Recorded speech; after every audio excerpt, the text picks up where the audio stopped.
MBC 강원 영동 시사 프로그램 라디오 동서남북입니다. 황금돼지의 해라는 기해년이 이제 한 달여밖에 남지 않았습니다. 조금 이른 감이 있지만 올 한해 강릉시의 시정은 어땠는지 잠시 뒤돌아보는 시간을 가져보려고 하는데요. 첫 순서로 강릉시의 인사 문제와 재정 문제부터 조금 짚어보겠습니다. 가톨릭 관동대학교 관광연구소 책임연구원으로 계신 지역시사 칼럼니스트 이재복 평론가와 전화로 연결합니다. 안녕하십니까? 네, 안녕하세요. 네, 최근 강릉시에 좋은 일도 있고 또 그렇지 못한 일도 있다고 하는데요. 좋은 일부터 한번 정리를 해볼까요? 네, 우선 지난 주말 강릉시청 축구팀이 10년 만에 내셔널리그 정규리그에 이어 챔피언 결정전까지 우승하면서 통합 우승컵을 들어 올렸습니다.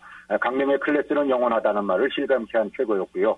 인구도 조금 늘었습니다. 10월 말 현재 21만 3,563명으로 이는 지난해 말 기준 606명이 늘어난 것인데요. 고무적이라 할 수 있습니다. 강남, 성덕, 내곡동과 강동명 등 강릉 남부 지역 주민들에게 반가운 소식이죠. 군용비행장, 군사격장 소음 방지 및 피해 보상에 관한 법률이 통과됐습니다. 3년마다 손해배상 소송 제기의 번거로움과 변호사 비용 등 과다한 비용 지출도 줄일 수 있게 됐습니다. 네. 그리고 정부 공모 사업으로 예산을 더 많이 확보한 점도 좋은 일이겠죠? 네, 그렇습니다. 관광과 문화공연, 농업 분야 등 정부 부처의 공모 사업에 참여해 10월 현재 지난해 352억 원의 3배 이상 늘어난 규모인 66개 사업 1,220억 원을 확보한 점도 박수받을 만한 일입니다. 특히 도시재생 뉴딜 공모 사업에 121억 원을 확보하는 등 100억 원이 넘는 사업도 상당수 선정됐습니다. 네, 이렇게 좋은 일만 쭉 나열할 수 있으면 참 좋을 것 같은데 실망스럽거나 아쉬운 일들도 있었잖아요. 어떤 일들이 있었나요? 네, 가장 큰 논란은 취임 초부터 말이 많았던 인사 문제입니다.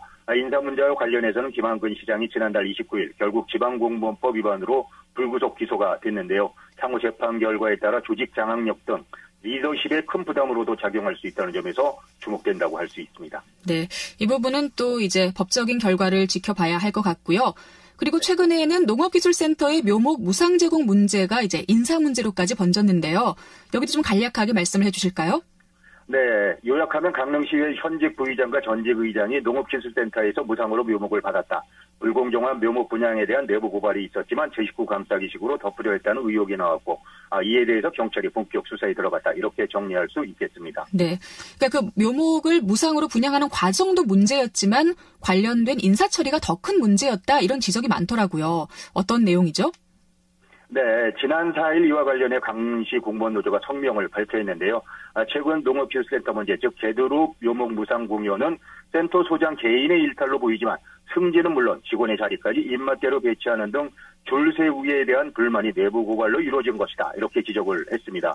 그러면서 시의원이 관련됐다는 이유로 센터 소장의 명예퇴직으로 조용히 덮으려다가 어떤 이유에서인지 상황이 바뀐 것이 아니냐. 이렇게 직격탄을 날렸습니다. 네, 명예퇴직 신청에 대한 배경과 함께 시 감사관실의 역할론도 도마 위에 올랐잖아요. 네, 맞습니다. 강릉시 감사관실은 지난 6월 내부자로부터 이런 내용을 전달받고 진행한 감사 결과 지난해 11월 초 가시없는 개드룹 400그루를 전현직 시의원에게 무상으로 제공했다는 제보 내용이 사실로 드러났다. 하지만 감사 결과에 대한 어떤 조치도 없이 4개월료를 뭉갰고 이 과정에서 해당 소장이 명예퇴직을 신청하게 됩니다. 그런데 퇴직기한을 며칠 앞두고 신청서가 두름 반려가 됐는데요. 강릉시 감사관실이 문제 삼았다고 하지만 엄밀하게 말씀드리면 공무원 노조의 문제 제기와 언론 보도 등에 따라 뒤늦게 특별 감사를 해야 할 필요성이 있다고 제동을 걸은 셈이 됐습니다. 감사관실이 자기 본연의 역할에 충실했던 것이 아니라 시장의 입김과 정치적 변수 등 상황에 따라 움직인 것 아니냐는 지적과 의혹이 충분히 제기될 수 있는 대목입니다. 네, 그러니까 결국 명예퇴직을 신청한 것이 시와 시의회의 부담을 줄이려고 한 것이 아니냐 이런 거네요. 네, 맞습니다. 지방공무원법에 규정된 명예퇴직은 일반 퇴직과 달리 별도의 수당이 지급됩니다. 명예퇴직을 신청하면 임명권자는 감사원과 검찰청, 경찰청, 내부감사실 등으로부터 징계 사유가 있었는지 확인한 후 퇴직 처리를 하도록 되어 있습니다. 그런데 공무원 노조의 문제 제기가 있자 뒤늦게 자체 감사에 착수했다면서 관련 공무원이 신청한 명예퇴직을 반려했다고 하죠. 논란을 자초한 셈이 됐습니다. 네. 자, 이번에는 강릉시의 재정 문제로 넘어가 보죠. 강릉시가 정부 공모사업을 통해 내년도 1,000억 원이 넘는 예산을 확보했다라고 하면 굉장히 좋은 일 같은데 여기 또 어떤 문제점이 있나 봐요? 네, 말씀하신 점은 칭찬받을 만한 일이지만 지방 재정 운영은 낙제점이다. 이렇게 말씀드릴 수가 있겠습니다. 이유는 예산 집행이 저조하기 때문입니다. 강릉시 올해 예산이 1조 3,122억 원인데요. 그런데 지난 10월 말 현재 기준 집행액은 58.8%인 8,529억 원에 그쳤습니다.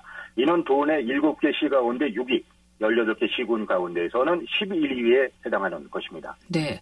혹시 뭐 예산을 아껴 쓴 건 아닌가요?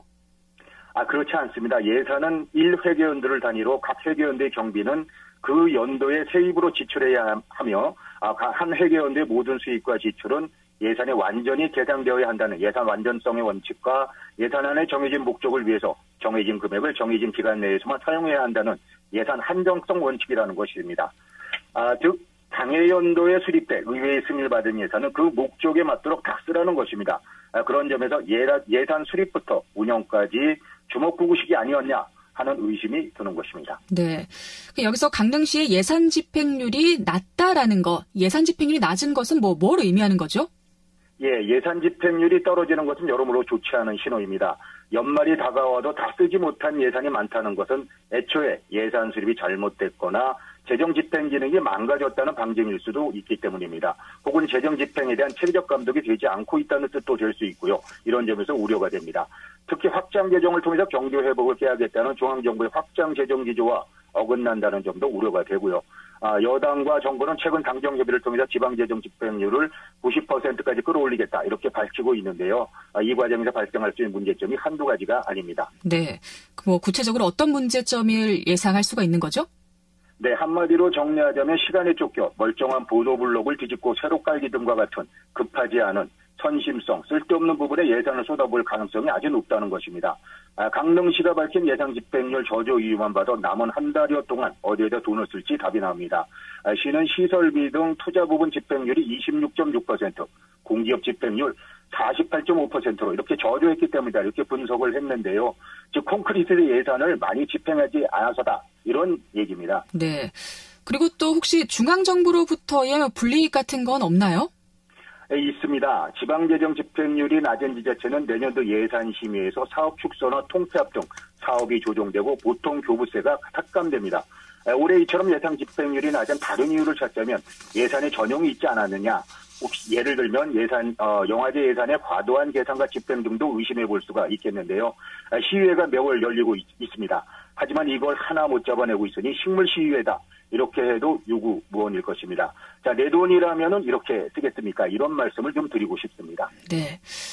자, 오늘은 강릉시의 인사 문제와 재정 문제를 좀 함께 짚어봤는데요. 다음 시간은 사건, 사고로 보는 강릉시 한 해를 정리해 주신다고요. 어떤 내용일지 2주 후에 다시 뵙도록 하죠. 자, 시사칼럼니스트 이재복 평론가와 함께했습니다. 고맙습니다. 네, 감사합니다.